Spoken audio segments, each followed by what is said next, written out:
We'll fire anyone who can't meet their quotas. The younger section chief, eager to reprimand me as I desperately bowed my head, unable to meet this month's quota. I understand. I'll resign. Pushed to the edge, both mentally and physically, I decided to leave the company. Oh my, really quitting?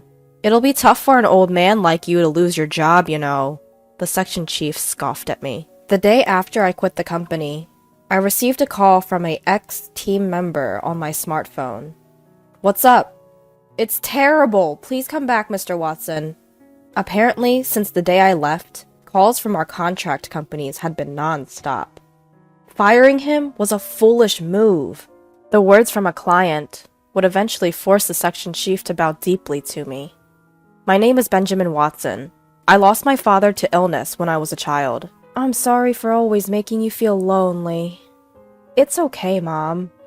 With no relatives nearby, my mom raised me all by herself. Growing up watching my mom work from dawn till dusk, I wanted to do whatever I could to lighten her load.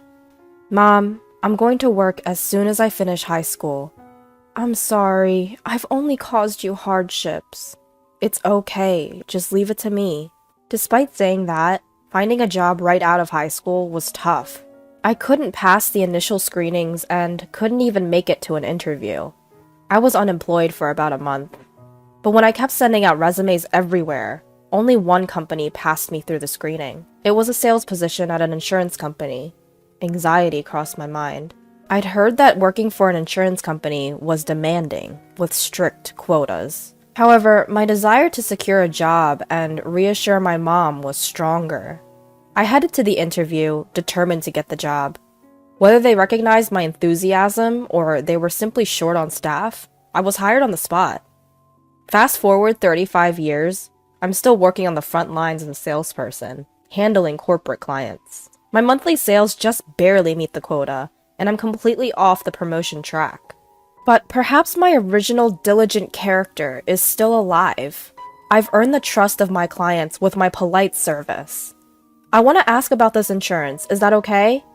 Then, may I visit you this afternoon? Sure, I appreciate it.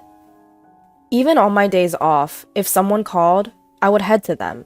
My sole intention was to alleviate their concerns as much as possible. Mr. Watson, are you taking enough time off? Well, yeah? You say that, but you're probably not, right? It's unfair that clients have days off, but it seems like salespeople don't. But not knowing things can be unsettling, so it can't be helped.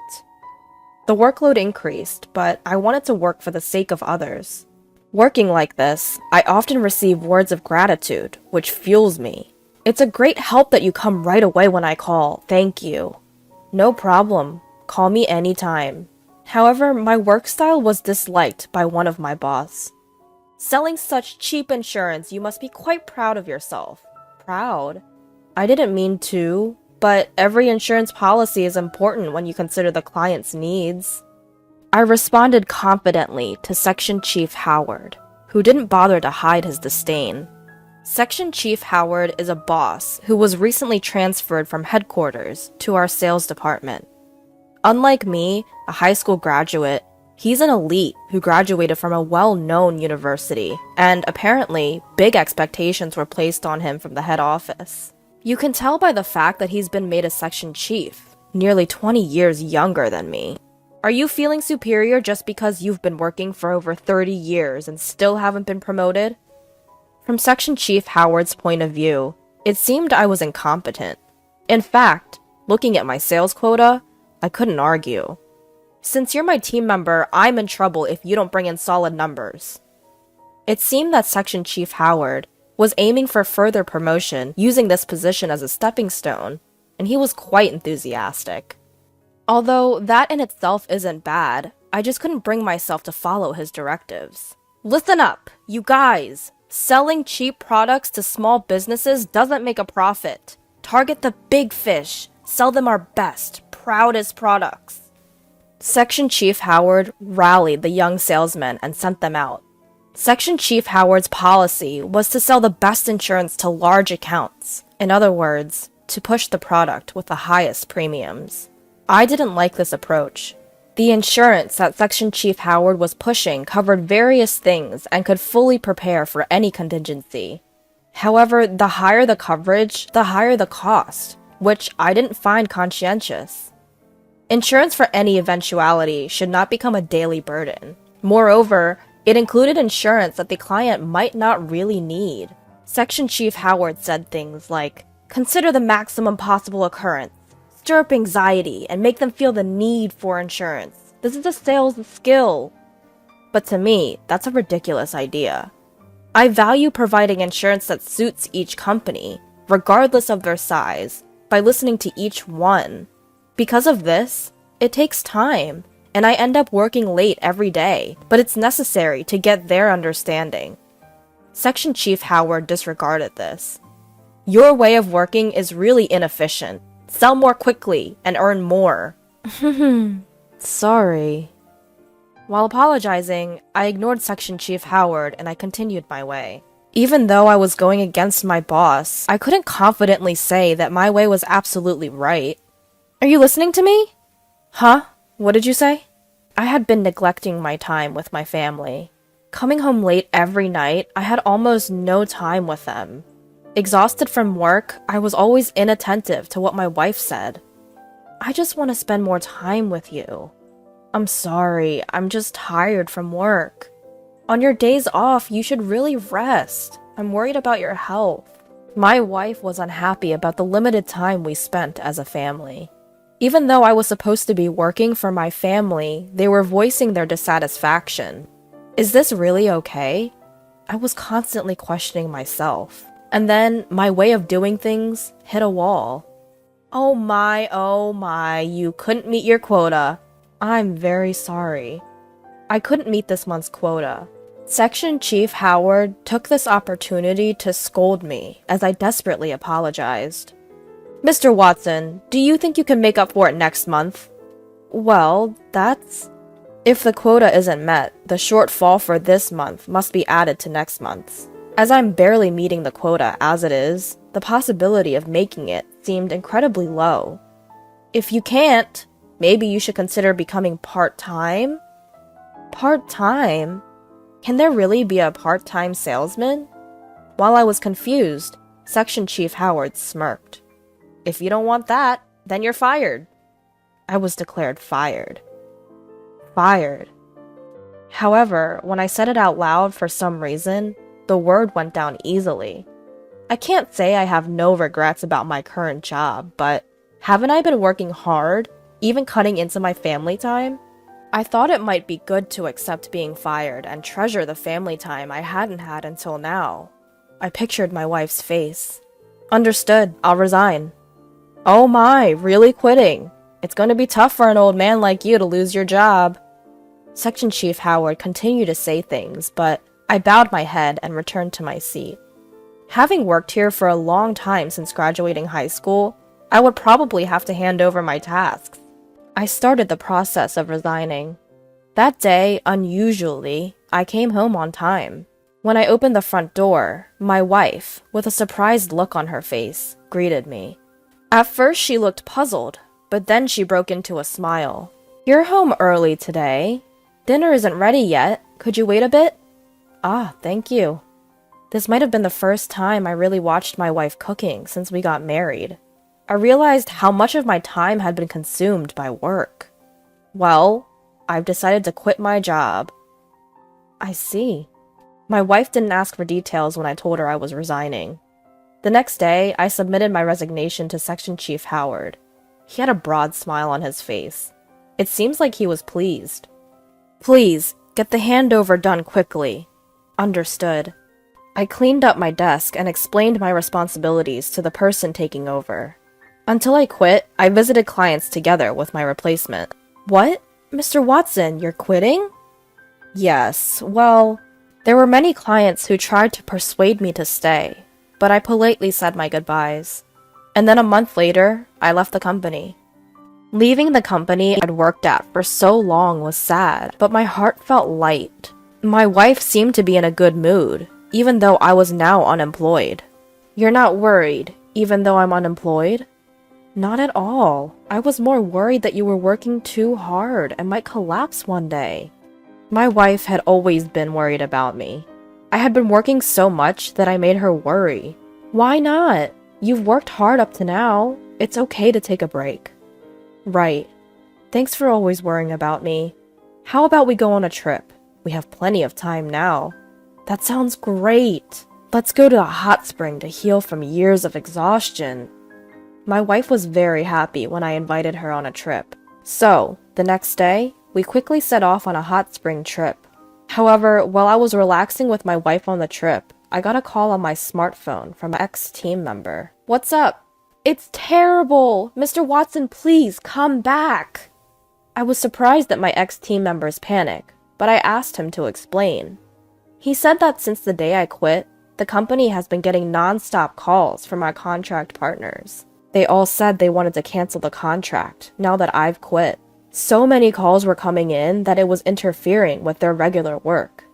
Not just the calls, but if all these contracts are canceled at once, it will be a huge issue for the company. Can't you please come back? I won't be coming back. What? Deal with each company sincerely and carefully. That's it.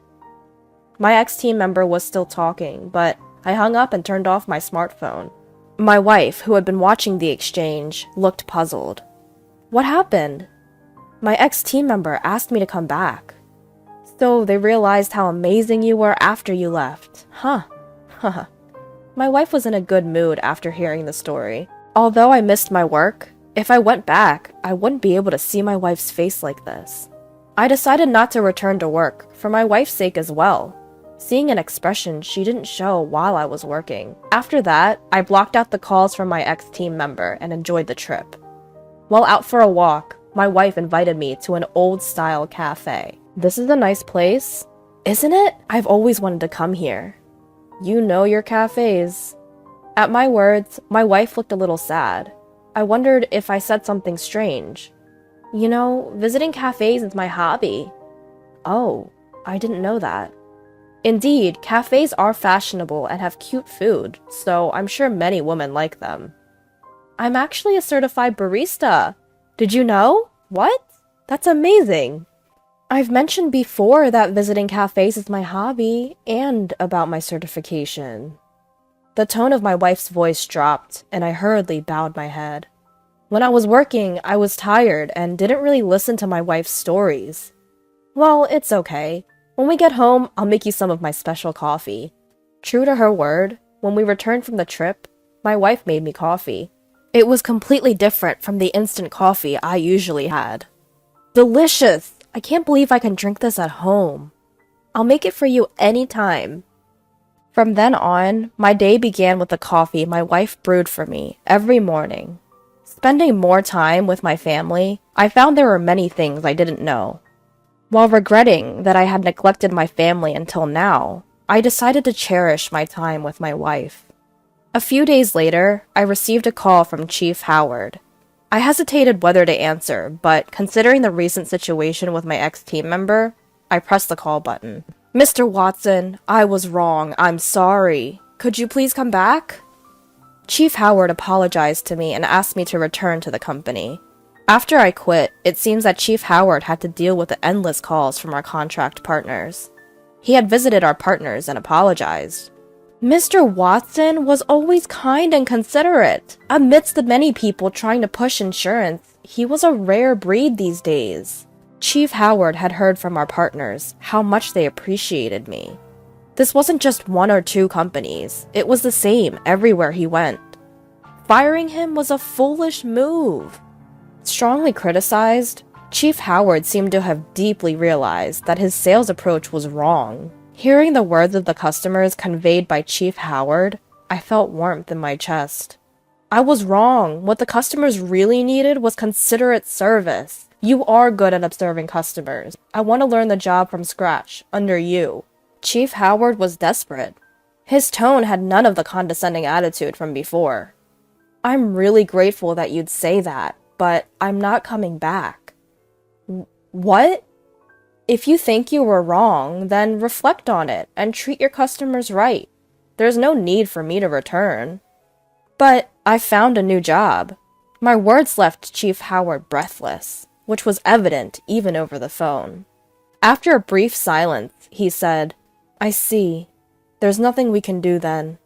Chief Howard sounded disappointed. Then he apologized to me and hung up. While I do worry about the company I used to work for, I'm excited about starting something new. No matter how old you get, starting something new is nerve-wracking, but I'll be okay if I'm with my wife. Welcome! Together with my wife, we opened a small cafe. When I was jobless, my wife shared a little dream with me. I want to work in a cafe I love while enjoying a relaxed life in my old age. So taking my resignation as an opportunity, we decided to chase my wife's dream together. The customers were mostly my wife's friends at first, but word spread, and now our business is quite thriving. With my experience in sales, I was good at serving customers. My wife enjoyed chatting with her friends while working and always seemed happy. "Welcome! Mr. Watson?" As I greeted a customer as usual, to my surprise, it was Chief Howard. Chief Howard widened his eyes when he saw me. I couldn't help but give a wry smile and led him to an open seat. "Is this your new job?" "Yes, I started it with my wife." It seemed Chief Howard was in the middle of business. Probably he had some downtime and decided to stop by the cafe. He didn't used to visit sites much before, but it seems he's been back on the field since that incident. "You look very happy now, Mr. Watson." "Do I?" "Yes. After all, you always looked tired when you were at the company." Come to think of it, he might be right. I had felt guilty about not being able to spend time with my wife. Now, I'm enjoying my work while spending time with my wife. "You seem to be having fun, too." He seems more lively than before. "I'm training to be like you, Mr. Watson. You're my goal." Chief Howard said this, and then checked his watch and stood up. "I'll bring everyone from work next time. Thank you for the meal." Chief Howard, who said this and left the cafe, seemed light on his feet. From here on, Chief Howard is likely to grow even more. "Honey, I made coffee." "Okay, thank you." After closing the cafe, we sit side by side at the counter, sipping the coffee my wife brewed. Today was another busy day, but it was fun. Sitting at the counter with my wife, we talk about the day's work. This moment feels calm and precious. All of this is thanks to my wife. Thank you for everything. Why so formal all of a sudden? I decide to cherish these moments of laughter with my wife from now on.